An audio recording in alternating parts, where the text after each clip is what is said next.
বন্ধুরা দেখো, আমি যে সেই ধনে গাছ লাগিয়েছিলাম, দেখো কত বড় হয়ে গেছে আর ফুলও এসছে। কত সুন্দর ফুল এসছে দেখো, এত সুন্দর হয়েছে। অল্প একটু ছোট্ট একটু জায়গার ভিতরে দেখো ভর্তি গাছ, আর কত সুন্দর ফুল হয়েছে গাছগুলো। সবথেকে মজার বিষয়, কত লম্বা, একটা মানুষের মতো লম্বা হয়ে গেছে, অনেকটা লম্বা হয়ে গেছে, মানে এত বড় গাছ। আর এর মাঝে মাঝে একটা জিনিস লাগিয়েছিলাম, সেটা হচ্ছে টমেটো গাছ। সেটাতে কত টমেটো হয়েছে দেখো, এই যে এই মাঝে মাঝে একটু একটু জায়গা, সেটার ভিতরে একটু টুকটাক এটা ওটা গাছ লাগাই, সেই টমেটো গাছ। আর আরও একটা গাছ লাগিয়েছি, সেটা হচ্ছে এই যে লাউ গাছ, সবে হচ্ছে বড়।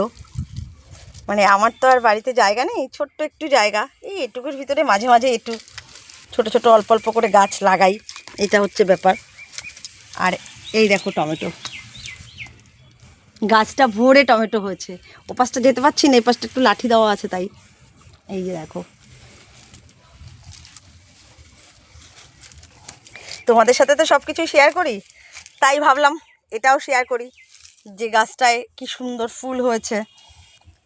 এইবার এই গাছে ধনে হবে, যখন ধনে হবে তখনও শেয়ার করব তোমাদের সাথে। যাওয়া যাচ্ছে না, এত গাছ হয়েছে, এত মানে জঙ্গল জঙ্গল টাইপের হয়ে গেছে।